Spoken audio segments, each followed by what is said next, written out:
German POWs amazed when U.S. camps served meat, fresh fruit, and sweet chocolate daily. The first meal and the reality of deprivation. June 4, 1943, Camp Hearne, Texas. The spoon trembled in Unteroffizier Wilhelm Hoffmann's hand as he stared at the impossible meal before him. Beef stew with actual chunks of meat larger than his entire weekly ration in the Afrika Korps. Fresh vegetables that weren't rotting, white bread that contained wheat instead of sawdust, and beside it all, a glass of cold milk that seemed to glow in the Texas afternoon sun. "This cannot be real," he wrote in a letter that would reach his mother in bombed-out Hamburg 6 months later. "They are showing us propaganda food. Tomorrow we will get turnip water like everyone else." Around him, 1,850 German prisoners of war from Rommel's defeated Afrika Korps sat in equal disbelief in the mess hall that had been constructed in just 90 days. Men who had survived on 200 grams of sawdust-filled bread and watery soup made from fodder beets now faced portions that would have fed an entire Wehrmacht squad for 3 days. The clatter of forks on metal trays had stopped. Some men were crying, others sat frozen, unable to reconcile the abundance before them with 3 years of Nazi propaganda about a starving, collapsing America. What these soldiers didn't understand was that they were witnessing the agricultural and industrial might of a nation that produced more food than it could consume, even while feeding 12 million men under arms and shipping 17 million tons of food aid to its allies. The transformation that would begin with this first meal would ultimately demolish every assumption they held about American weakness, German superiority, and the inevitable triumph of the Third Reich. To understand the psychological impact of American abundance, one must first comprehend the depths of deprivation from which these soldiers emerged. By 1943, the German ration system had deteriorated into a complex hierarchy of hunger. Civilians in Germany received 1,700 calories daily if they were lucky. Soldiers in the field were promised 3,600 calories, but rarely received half that amount. In North Africa, where most of the first POWs were captured, the situation had become desperate. Efwin Feldwebel-Müller, captured with the 21st Panzer Division in Tunisia, kept a diary that survived in his family's possession.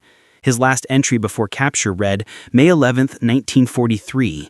Division meal today, 150 grams black bread, mostly sawdust, 15 grams margarine, rancid soup made from 1 potato and desert weeds. The Italians have nothing. We are eating our horses. The Afrika Korps, once the pride of the Wehrmacht, had been reduced to skeletal shadows by the time of surrender. Rommel himself had complained repeatedly to Berlin about the impossible supply situation. Ships carrying food were sunk by Allied aircraft and submarines. What little arrived was often spoiled by heat. By early 1943, German soldiers in North Africa were suffering from scurvy, beriberi, and protein deficiency diseases that Wehrmacht medical officers hadn't seen since World War I. Oberleutnant Friedrich Bauer, a medical officer captured at Kasserine Pass, documented the deterioration. The men's gums bled constantly from scurvy. Night blindness from vitamin A deficiency affected 30% of the troops. Edema from protein starvation swelled their legs. We had become an army of walking skeletons. The surrender in Tunisia on May 13, 1943, brought 275,000 Axis soldiers into Allied captivity. Among them were the elite of the German military, veterans who had conquered France, driven the British back to El Alamein, and believed absolutely in German racial superiority and American decadence. The first shock came immediately at the temporary collection points in North Africa. American quartermasters distributed C rations and K rations to the prisoners. These combat rations, which American soldiers complained about constantly, seemed like miracle food to the Germans. Unteroffizier Karl Schmidt, captured with the 95th Light Division, wrote, "The Americans gave us small boxes they called K rations. Inside was more food than I had seen in 2 months. Crackers that weren't moldy, a tin of meat that was actually meat, chocolate, sugar, even cigarettes. They apologized that this was all they had." Apologized. The journey to America aboard Liberty ships provided the second revelation. These vessels, churned out from American shipyards at a rate that German naval officers would have declared impossible, were returning from delivering supplies to Europe. Rather than sail back empty, they carried human cargo. In the holds, hastily converted for POW transport, German soldiers encountered American abundance in its most casual form. Gefreiter Hans Weber remembered, "The American sailors threw away more food after each meal than my entire company had eaten in a week. Whole loaves of white bread, barely touched, went into the garbage. Sailors complained about having chicken too often. One crushed a chocolate bar underfoot because it had melted slightly. We fought each other to dig through their garbage." Norfolk Naval Base, Virginia, August 1943. As the prisoners disembarked, they encountered a scene that shattered their understanding of wartime reality. Dock workers, many of them women and African Americans whom Nazi ideology had declared incapable of skilled labor, unloaded ships while eating sandwiches thick with meat and cheese. They drank Coca-Cola and threw the bottles into bins without thought. They smoked cigarettes continuously, stubbing them out half-finished. At the processing station, each prisoner received a medical examination that included something unimaginable: vitamin supplements to address their nutritional deficiencies.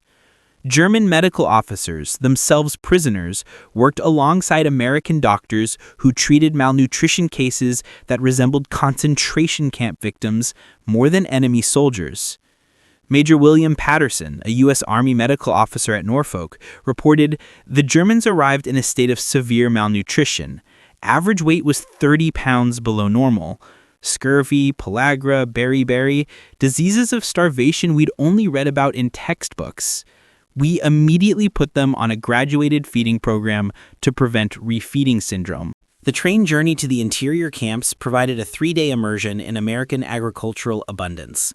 As the trains rolled through Virginia's Shenandoah Valley, prisoners pressed against windows, watching endless orchards heavy with apples, fields of corn stretching to the horizon, and dairy farms with herds of fat cattle. Every small town had a grocery store with full windows, restaurants with signs advertising daily specials, and ice cream parlors with lines of customers.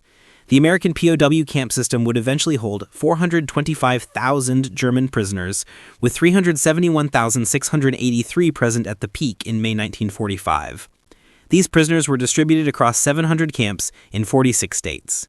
Texas alone hosted approximately 50,000 German POWs in multiple facilities, taking advantage of the state's climate, which the Geneva Convention specified should be similar to where prisoners were captured.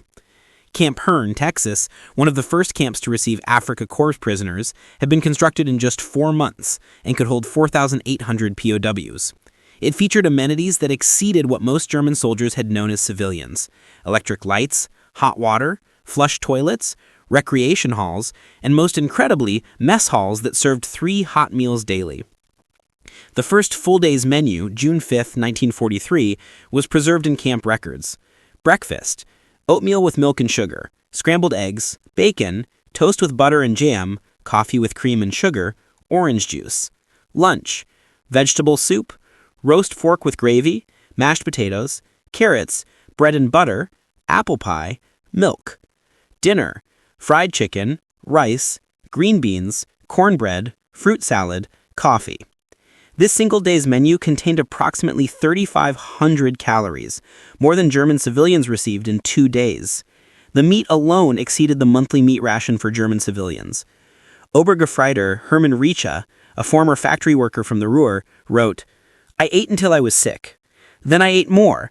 We all did. Some men hid bread in their bunks, certain this bounty would end. The American guards laughed and told us there would be the same tomorrow and the day after. We didn't believe them." The destruction of ideology. The abundance of food in American POW camps did more to destroy Nazi ideology than any propaganda could have achieved. These soldiers have been told that America was weak, divided, and on the verge of collapse. Yet here they were being fed better than Wehrmacht officers, while America simultaneously fought a 2-front war. The camp canteen became a window into American consumer culture. With the 80 cents daily they earned from labor, prisoners could purchase items that had vanished from Germany years ago: chocolate bars, cigarettes, razor blades, soap, toothpaste, writing paper, and incredibly, ice cream. The canteen at Camp Hearne sold 5,000 ice cream bars weekly to German prisoners, who hadn't tasted ice cream since before the war. Gefreiter Fritz Müller wrote to his wife, "Yesterday I bought ice cream. Ice cream. In Germany, even party officials cannot get ice cream, but here enemy prisoners buy it for 5 cents. The Americans have so much cocoa they feed it to prisoners." The therapeutic feeding program for malnourished prisoners revealed American medical abundance.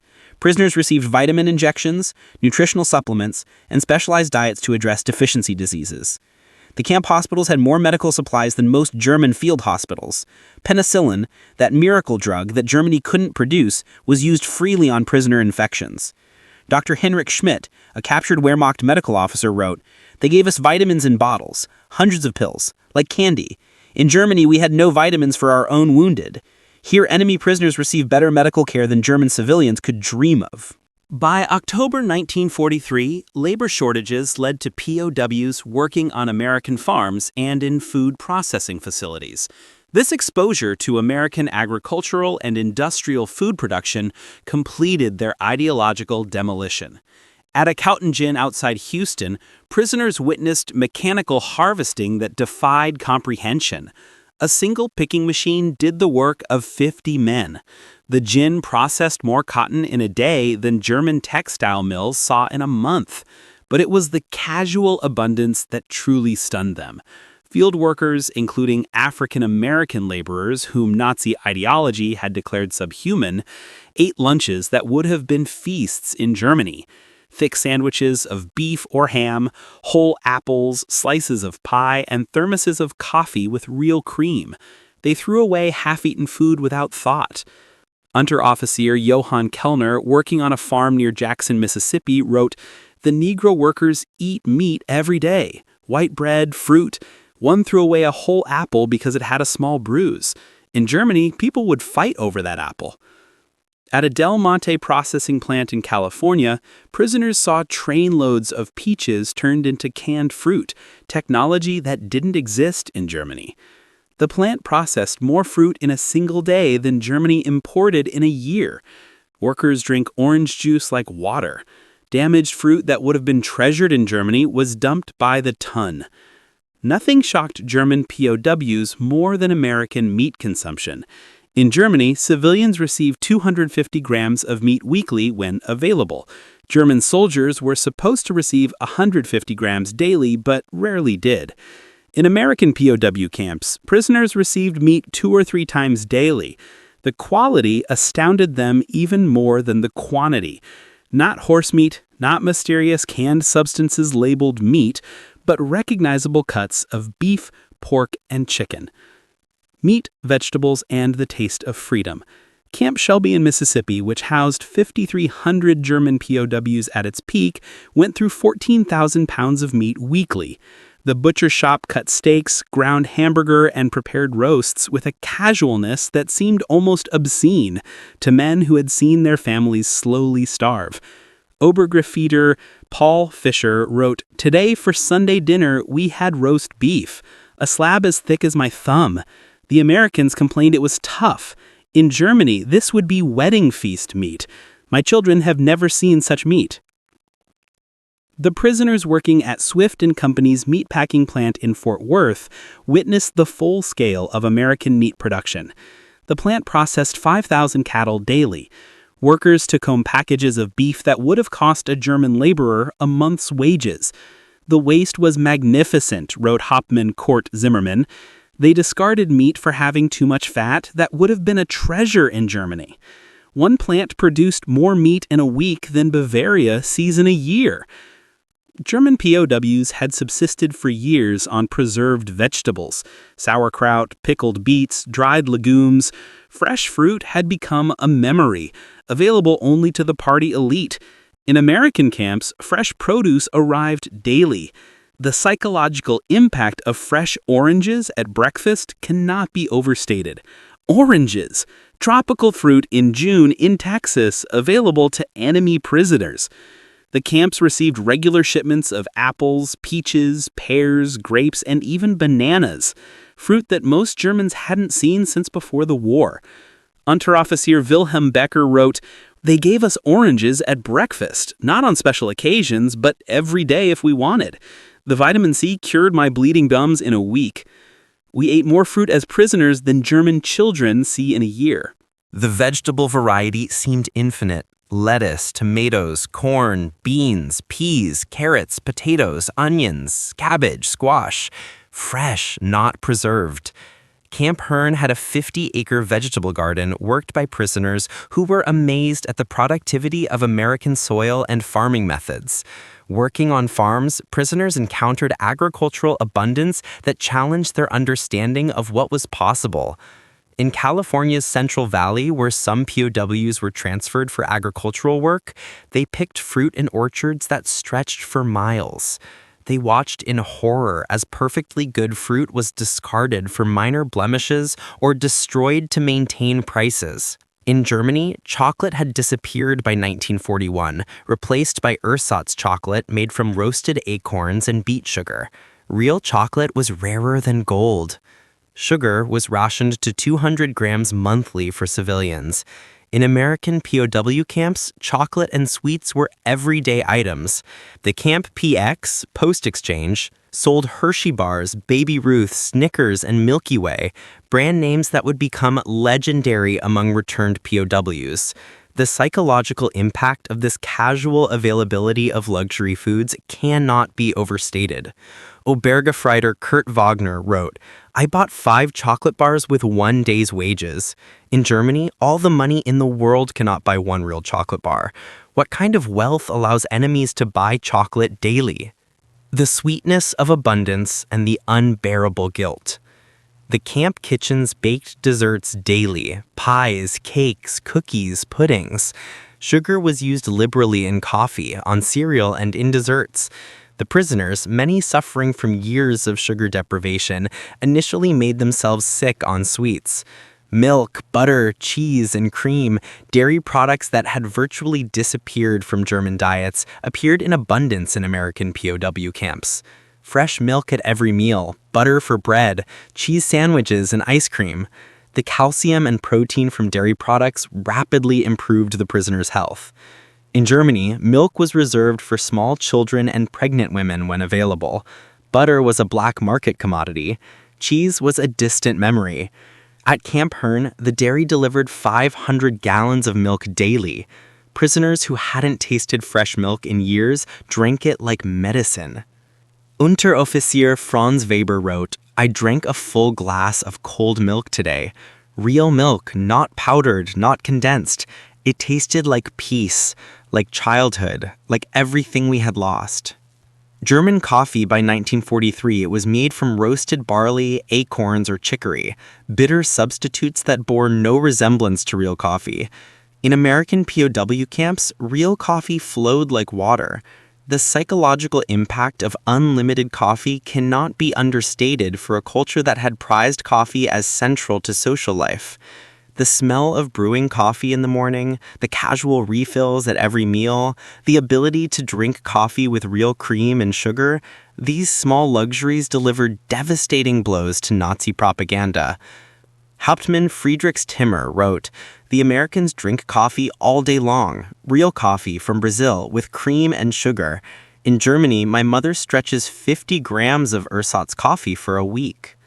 Bread, a fundamental staple of the German diet, became another lesson in American abundance. German bread by 1943 was a dark, heavy mixture of rye, potato flour, and sawdust, rationed to 2,000 grams weekly from manual laborers.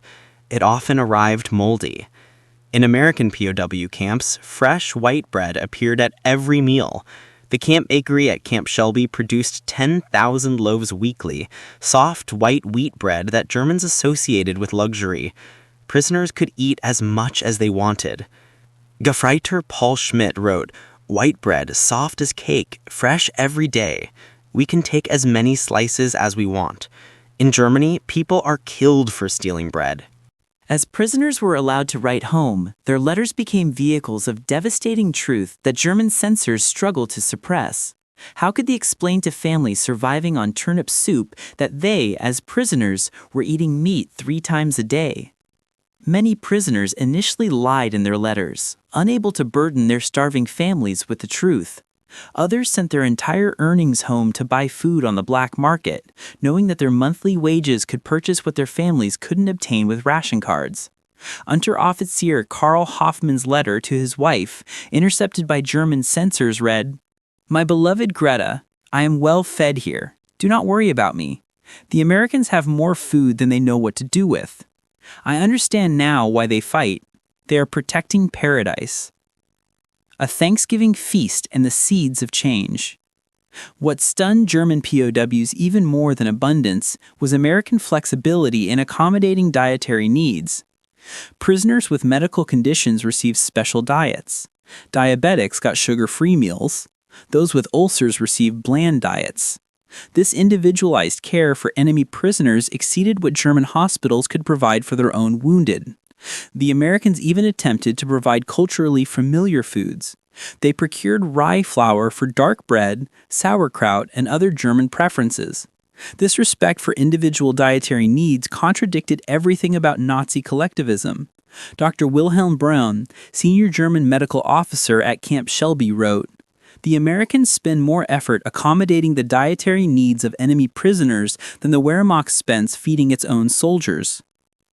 As more prisoners worked on American farms, they received an education in agricultural productivity that would reshape post-war Germany. They learned about crop rotation, chemical fertilizers, mechanized farming, and irrigation. They saw yields that German agriculture couldn't achieve even in peacetime. Working on a wheat farm in Kansas, Obergefreiter Hermann Weber discovered that a single American farmer with machinery could farm 640 acres, land that would require an entire German village to work. The combine harvester could process 100 acres of wheat daily. "The American farmer I worked for produced more food than my entire district in Bavaria," Weber wrote. "He did it with machines, chemicals, and scientific methods we had never seen." November 25, 1943 brought another psychological shock. Thanksgiving dinner. The prisoners had no context for this American holiday, but they understood abundance when they saw it.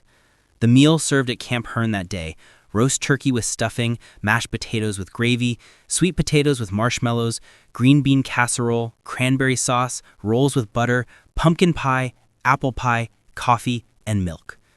Each prisoner received portions that would have fed a German family for a week. The turkey alone exceeded monthly German meat rations. Feldwebel Kurt Zimmermann wrote, "The Americans celebrated a holiday by feeding enemy prisoners like nobility. If every American family was eating the same meal, America is not a country, but a paradise." Prisoners working in American canning factories witnessed food preservation on an industrial scale that Germany couldn't match. At the Campbell Soup Factory in Camden, New Jersey, they watched the plant produce 10 million cans of soup annually. The assembly lines ran continuously, filling cans with meat and vegetables that German factories couldn't obtain. The technology astounded them: automated peeling machines, continuous cookers, and vacuum sealers. But more shocking was the quality control. Cans with slight dents were rejected. The waste stream from imperfect products exceeded Germany's total food production. Unteroffizier Fritz Miller wrote, "They rejected whole pallets of canned goods for having labels printed slightly off-center. Perfect food discarded for cosmetic flaws." From enemies to converts, ice cream emerged as the ultimate symbol of American excess. In Germany, ice cream had been a rare pre-war luxury, impossible during wartime. In American POW camps, ice cream was routine. Camp Shelby had an ice cream machine that produced 50 gallons daily during the summer. Prisoners could buy ice cream bars, cones, and cups at the canteen.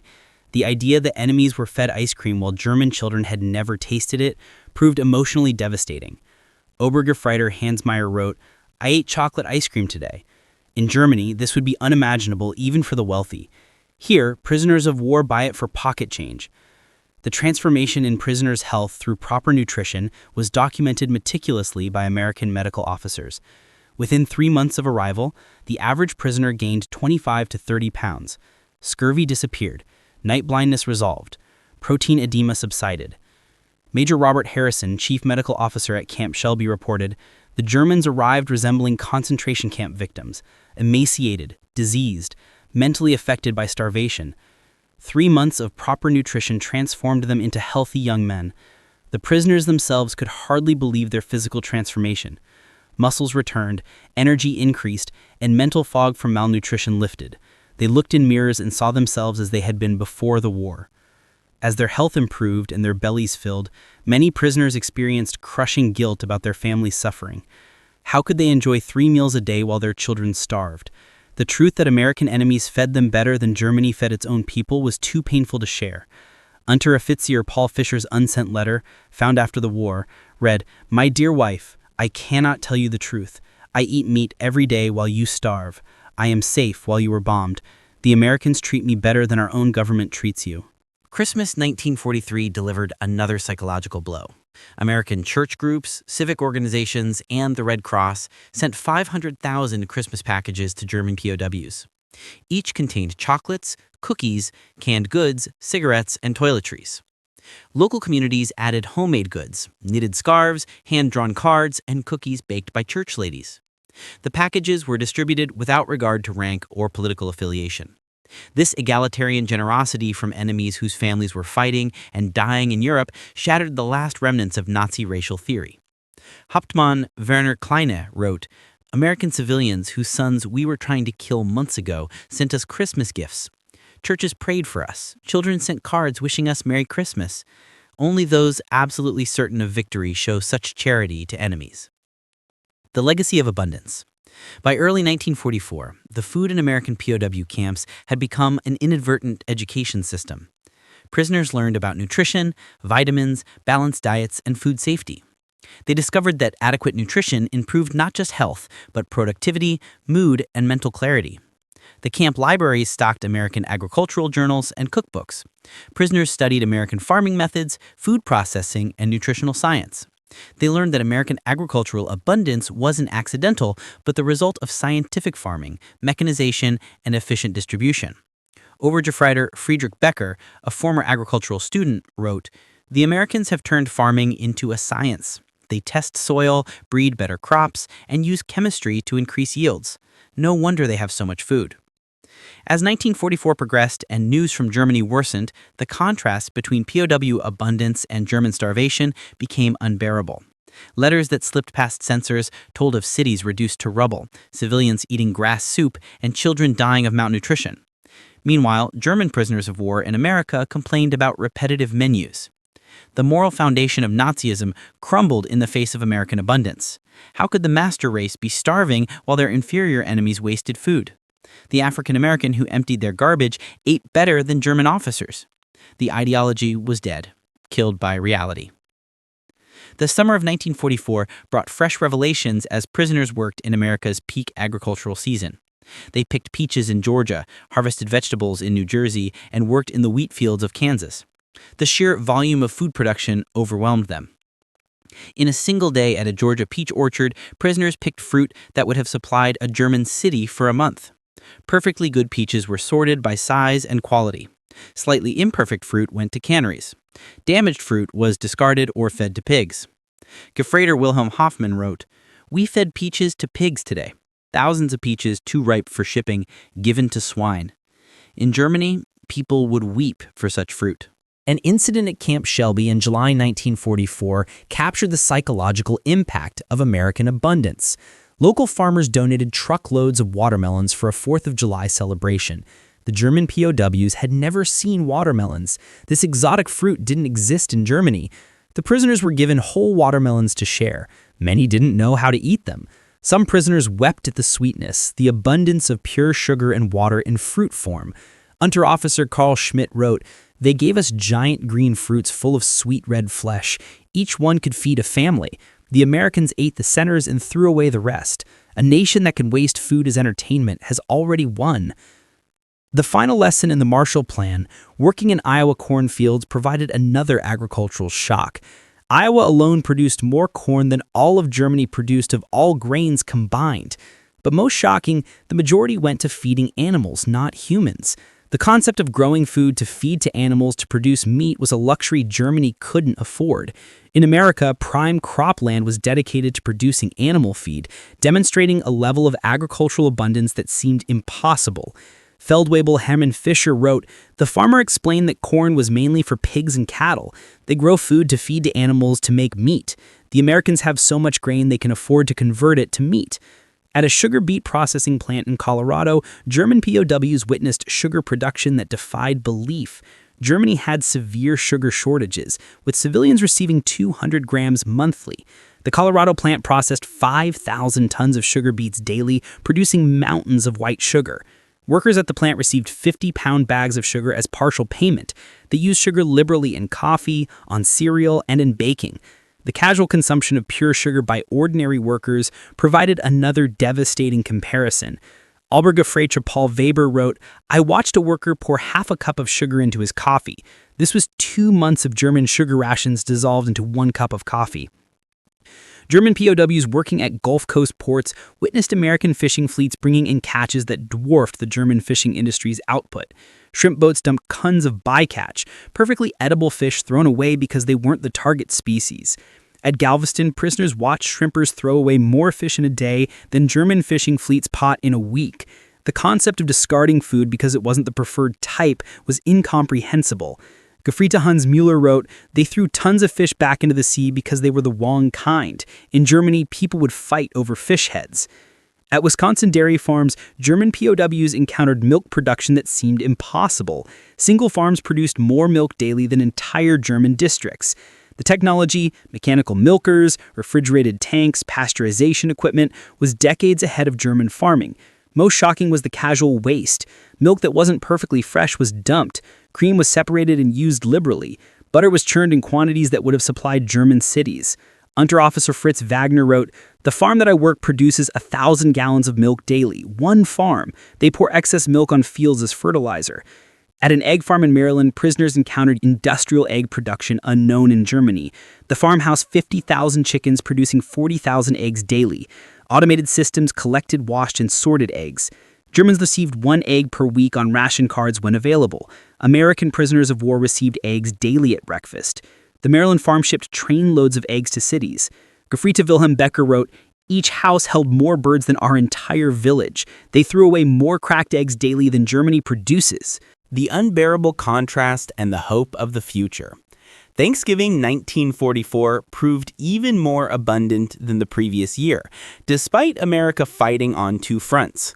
The meals served to German POWs hadn't diminished, but grown. Turkey, ham, roast beef, mashed potatoes, sweet potatoes, stuffing, gravy, green beans, corn, cranberry sauce, 3 types of pie, ice cream, coffee, milk, and wine. The prisoners sat in stunned silence. Their homeland was starving, cities destroyed, and children eating grass soup. Yet America fed German prisoners a feast that exceeded pre-war German celebrations. Hauptmann Werner Miller wrote, "The Americans have so much food that they can feed enemies better than we fed ourselves in peacetime. They conquered us with food before their armies arrived." By late 1944, many prisoners stopped writing home about food. The guilt was unbearable. Hidden diaries and unsent letters found after the war revealed the psychological torture of abundance amid family starvation. Feldwebel Otto Schmidt's unsent letter read, "I dreamed I could send you a single American meal. The meat from my lunch could feed you for a week. I am in paradise while you are in hell." As 1945 began and reports of German collapse reached the camps, the contrast became surreal. Prisoners learned of the Ardennes offensive's failure while eating New Year's dinner. They heard about German cities without food, heat, or water while sitting in heated mess halls. The American newspapers showed pictures of starving German civilians, children with rickets and starvation bellies. The prisoners recognized their own families in these images. Obergefreiter Hans Fischer wrote, "The newspaper shows German children eating soup made from grass. I had bacon for breakfast. My little Klaus is eating grass while I eat meat." When Germany surrendered on May 8, 1945, German POWs in American camps faced a terrible irony. The war's end meant they would eventually return to a destroyed, starving nation. Many didn't want to leave. The camps had become refuges from the starvation awaiting them at home. The U.S. military began programs to train POWs in food production and preservation techniques they could use to help rebuild Germany. Prisoners learned about canning, farming methods, nutrition, and food distribution. Major General Lewis Lurch, overseeing POW operations, stated, "These men have seen American abundance. They know it's possible. They'll return to Germany with knowledge that can help prevent starvation." The bitter farewell and the seeds of peace. As repatriation approached in late 1945 and early 1946, German POWs faced a cruel irony. They had to prepare to leave abundance for starvation. The camp commanders instituted programs to gradually reduce rations to help prisoners readjust to scarcity. Prisoners were taught to forage, to make soup from minimal ingredients, and to preserve food without refrigeration. The same camps that had demonstrated abundance now taught survival in scarcity. Dr. Wilhelm Hausmann, the senior German medical officer, wrote, "We must teach our men to starve again. Their stomachs have expanded. Returning to German rations may kill some of them." Before repatriation, each camp held farewell dinners. The Americans provided final feasts that exceeded even holiday meals. At Camp Shelby's farewell dinner in February 1946, the menu included shrimp cocktail, prime rib, lobster tail, baked potato with butter and sour cream, asparagus, Caesar salad, chocolate cake, ice cream, wine, and coffee. Men wept openly, not from joy, but from the terrible knowledge that they might never eat like this again. Hauptmann Friedrich Müller wrote, "Our last American meal was finer than any German feast I remember. Tomorrow we return to turnip soup and sawdust bread. America sent us home with full bellies and broken hearts." The journey home revealed the full scope of Germany's destruction. As trains crossed into Germany, the POWs pressed against windows, watching a moonscape of ruins. Civilians at stations were skeletal, begging for food the returning prisoners didn't have. At Frankfurt Station, returning POWs watched German civilians fighting over garbage from Allied military trains. Children with swollen starvation bellies begged for chocolate that didn't exist. Unterofficer Paul Weber wrote, "We returned to hell. My wife thought I was an imposter. I was too healthy, too well fed. My son, born while I was gone, has rickets from malnutrition. The shame is unbearable." Despite the trauma of return, former POWs became crucial to German recovery. They brought knowledge of American agricultural methods, food preservation, and nutrition. They understood that abundance was possible because they had lived it. Many former POWs became leaders in German agricultural reform. They introduced mechanization, chemical fertilizers, and scientific farming methods learned in America. They knew Reconstruction was possible because they had seen a society that had achieved it. Hans Müller, former Obergruppeiter, became an agricultural advisor in Bavaria. He wrote, "We learned in American fields what German schools never taught, that science and democracy create abundance." A lesson in democracy. When the Marshall Plan was announced in 1947, former POWs understood its significance better than most Germans. They had experienced American generosity and abundance. They knew America could afford to rebuild Europe because they had seen the casual waste that demonstrated unlimited resources. The food aid that began flowing to Germany seemed familiar to former POWs. The same abundance they had experienced in captivity now extended to the entire nation. Wilhelm Schmidt, former Feldwebel, wrote, "The Americans feed us again, this time as free men. They send wheat, milk powder, canned goods, the same food we ate as prisoners." Studies conducted in the 1950s found that former POWs who had been in American camps showed significantly different attitudes than those captured by other powers. They were more likely to support democracy, believe in economic cooperation, and maintain positive views of America. The food experience had been transformative. These men had tasted abundance and wanted it for Germany. They had seen that prosperity came not from conquest, but from production, not from racial superiority, but from agricultural science. Dr. Theodore Friedrich Braun's 1950 study concluded the POWs underwent involuntary ideological conversion through ingestion. Every meal contradicted Nazi propaganda. The men were not brainwashed but belly-washed, converted through consumption rather than coercion. The transformation was particularly profound because it was experiential rather than theoretical. The POWs didn't read about American abundance, they ate it. They didn't hear about agricultural might, they harvested it. Former POWs introduced American food culture to post-war Germany. They brought recipes learned from mess halls, cooking techniques from farm wives, and most importantly, the expectation that abundance was achievable. The first German supermarkets in the 1950s were modeled on American stores described by former POWs. The concept of food choice, of aisles stocked with variety, of refrigerated sections and frozen foods, all were imports from the American captivity experience. Even American fast food's eventual success in Germany was partly prepared by former POWs who remembered hamburgers, hot dogs, and ice cream from captivity. They had tasted casual abundance and wanted it for Germany.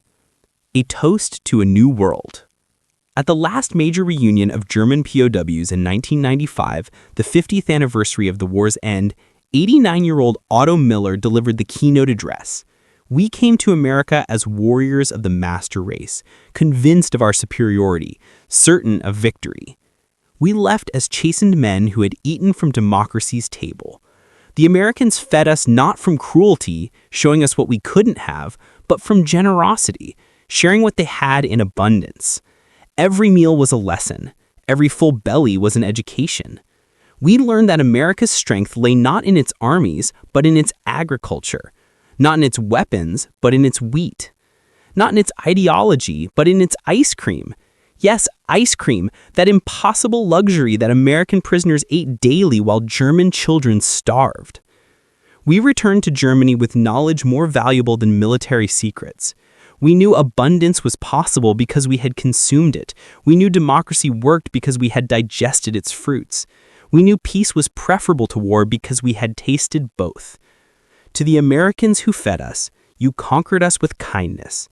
You defeated us with donuts. You converted us with coffee and cream. We who arrived as your enemies left as ambassadors of your abundance.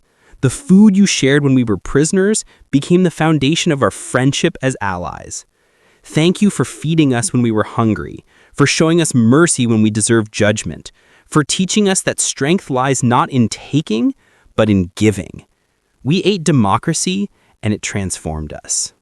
The audience, American veterans, German veterans, their families, stood in ovation, united by the memory of when enemies became friends over food, when hatred dissolved in hospitality, and when war ended not with vengeance, but with vitamins.